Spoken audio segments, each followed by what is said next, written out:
Blog show. Blog show. They said we never last this long, but welcome to Blog Show number 10, your weekly voyage through the sports blogosphere. I'm your lottery pick, Jamie Mottram, and as always, I'm joined by the deep sleeper, Dan Steinberg. Thanks for that introduction, Jamie. As long as you mentioned lottery, I wanted to say briefly to our viewers, I actually have a large collection of unscratched instant lottery tickets, which means that I could be a multimillionaire many times over as we speak. That's weird. Yeah. But anyhow, we're going to take you through the world of sports blogs, and every time we mention a blog or a blogger, we're going to give a little ring, and a blogger or a blogger is going to get his or her wings. All right, let's do it. Highbrow first. Fans gone wild. Okay.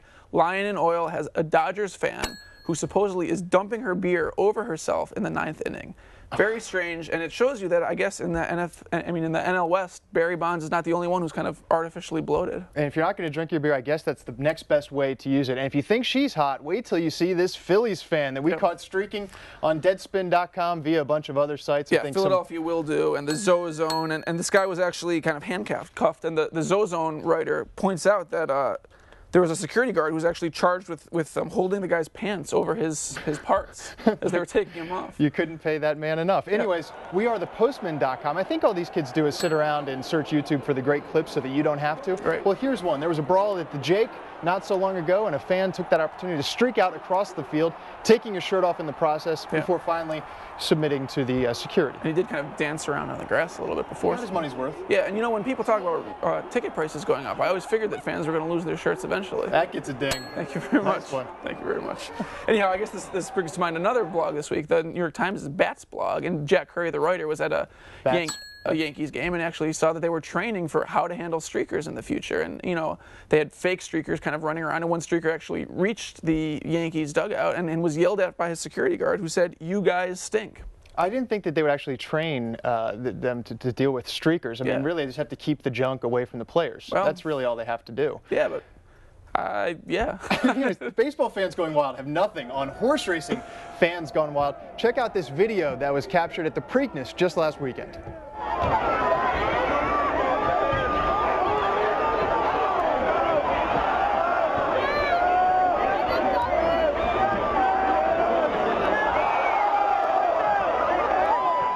And that made the rounds on With Leather, DC Sportsbug, The Dude Abides, all types of sites. But you were actually there firsthand to witness that. I was at the Preakness in the infield, and I guess one of the things I was wondering about with the porta potty racing is, you know, if there's people running around on the top and the fans are yelling, "Go, go, go," and you're inside the porta potty, what must you be thinking? Like, go, go, go.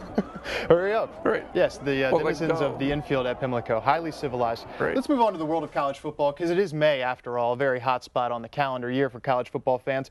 Everyone's favorite song girl, Natalie Nelson, is leaving USC, and I say she's everyone's favorite song girl because she's the girl that was captured in the immortal photograph of Vince Young scoring the touchdown for Texas in the Rose Bowl, and there you see the USC song girl, hands up, cheering the touchdown, like, way to go, Texas. A little bit confused, and the Wizard of Oz actually gathered up a bunch of other photographs of her in inappropriate cheering situations, and these were put together by M-Zone and Trojan Warrior, and we've got her, you know, at the Lincoln assassination, at John Wilkes Booth, the Hindenburg disaster. Yes, disaster. One of your favorite paintings. Yeah, I don't know what that is. I just saw Wiznuts did a version of that painting, but what's the original? It's actually Guernica by Picasso. Haven't heard of him. Some painting, as Jamie referred to it Natalie earlier. Nelson is now dating Ryan Khalil, who was just drafted out of USC, but used to date Dallas Sartz, the linebacker who was just drafted by the Redskins. That's right, and Boy from Troy has actually blogged about this extensively, and also blogged that Dallas Sartz was one of the hottest players in college football last year, maybe even the hottest. BoyFromTroy.com has the hots for new Redskin Dallas Sartz elsewhere in college football, and we are keeping it highbrow. That is the theme. We saw Steve Spurrier via Deadspin.com watering the azaleas at Augusta National last week. I prefer to say coaching up the azaleas. Yes. Well, the funniest thing is that his caddy actually took the photo. That's right. You got to be working for the guy, you know, not embarrassing him for all to see. That's right.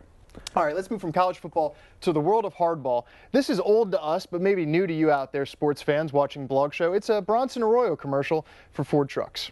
Hi, I'm Bronson Arroyo, and this Memorial Day weekend, I'm going to hit a home run. Would you believe a double? And that one came from Sportable.com or Sport Table, I'm not sure, but nothing sells F-150s like curse words. And I don't understand, if you want someone kind of swinging for the fences, why would you get a pitcher to do it? It doesn't make any sense, doesn't it? It's the National League. They've got a hit too. And that reminds me, my favorite car commercial starring athletes is definitely a local one in DC, Baltimore region, is Eastern Motors. Yes. I mean, they've got the best jingle. They've got LeVar Arrington, Clinton Portis, all types of athletes. I've even got the song on my iPod. I don't know how Haywood sneaked his way in there. Yeah. Well, I will say it's kind of nice to see those guys back in the innocent days before the dogfighting incident for Portis, before Haywood left the bench early. The salad days of Eastern Motors. Yeah. I wish they would sponsor Blog Show. All right, moving on. The innocent days. Speaking of innocence, just 6 short years ago, Danny Almonte was not so innocently tearing up the Little League World Series. He was 14 years old. He was like 6'4". Right. Anyways, time has not been kind to young Almonte. Yes. JoeSportsFan.com caught up with the left-handed hurler. He's now pitching for an independent minor league team and not looking too fit. He looks large. Joe Sports Fan actually saw him at a game between the Southern Illinois Miners and the River City Rascals, and Joe Sports Fan notes that it almost looks like Almonte had Miggy Cabrera's behind implanted on top of his. And I will say that prepubescent look is never going to be recaptured for Almonte, I don't think. Well, speaking of fat baseball players and large behinds, my favorite Nats baller, Capital Punishment, said this about Nats backup third baseman Tony Batista. Have you noticed how big his bottom is? It's not that it's wide, but that it's really long from waist to bottom. It's the bottom of a 50-year-old housewife. And I'm going to throw in a 50-year-old housewife wearing mom jeans. That's fine. That's fine. And I will say, the Nats clubhouse is kind of a cheerful place, and I think all of the players have admitted as much. And so maybe it's true what everyone always says, that large people are happier. and there's many, like a third of the roster is rather large for the Nationals, which probably explains why they're not so good. All right, speaking of great quotes, we found this one on Fan House. It came from Paris Hilton talking about her high school days when she actually used to play ice hockey. Yeah, which I didn't realize she was an ice hockey player. And here's what she had to say. Well, she was asked what position she played. Yeah, she says, I don't know. I would always move around. I wasn't just in one position. Yeah, which is, thank you, Paris, for that setup. And all I would say is that I was kind of wondering if she used to get a lot of hooking penalties back in the day. Steins will knock it down. Speaking of girls on film, the Steelers' offensive line coach accidentally forwarded porn to other executives around the league, including the commissioner, Roger Goodell. Now, this is a well-known story that's made its way to the pinnacle of the sports broadcasting world, PTI. Let's bring it back down to the molehill of a blog show, because this was found days ago on ProFootballTalk.com. Yeah, first they had the story about the assistant coach, and then they actually specified that it was the Steelers' offensive line coach. And I guess the story was advanced by an actual mainstream newspaper, which talked to Steelers center Chucky Jacoby, who said, it's kind of a funny thing. It's just one of those things. If it's something pornographic, whatever. I mean, we've all seen it. You just don't show it to your mom, and you don't send it to the commissioner. Which, I mean, is fair enough. I would actually rather send it to an executive within my company than my mother. Yeah, but me talking about pornography, and that first story we talked about was a little racy. I feel a little bit kind of on edge about this because my dad sometimes watches the blog show. Do you think that that's okay? Or? Well, maybe your dad will appreciate this. Big Daddy Drew from KissingSusieColbert.net sent in NFL player names that sound like porno names. It included Jumbo Elliott, Chuck Long, and Ronnie Lott. And our producer, Adam Littlefield, would like to throw in Rock Cartwright from our own Washington Redskins. And you know what, just for good measure, why don't we throw Max Strong, A.J. Hawk, and Mike Rumpf into the mix as well. Yeah, and personally, I just like to imagine you in your mom's basement typing away on the keyboard trying to find NFL players whose names sound like porn stars. And minimizing the screen when she comes downstairs. Yeah, I really need to move out. Anyway, speaking of the Steelers, because we were back at the Steelers many porn names ago, check out this billboard in Pittsburgh via mondesieshouse.com, one of our favorite blogs. It's a former Steelers linebacker, Joey Peasy Porter, imploring you to start snitching. That's right. Inform for that $5 grand. Well, I guess he's asking we people. We should encourage that, shouldn't we? He's asking people to call the police if they know any information about criminals, I guess. And I figure a perfect place to start is the typical NFL locker room. And that billboard is already being photoshopped across the blogosphere. WithLeather.com just did their version of the billboard with Adam Pac-Man Jones, and you can be sure that Michael Vick is going to follow down the road. Eventually. Now, we'd be remiss if we didn't talk about the NBA playoffs and the NBA draft lottery. These two biggest things in sports that happened this week. First up, we had to say goodbye to our man Steve Nash. Nash had to bow out after losing to the San Antonio Spurs, but before he left us, he had this post-game press conference. There was a reporter whose cell phone was so rudely interrupting what Nash had to say, and here's how our man responded. It happens to the best of us. But, I think that, I hope she's hot.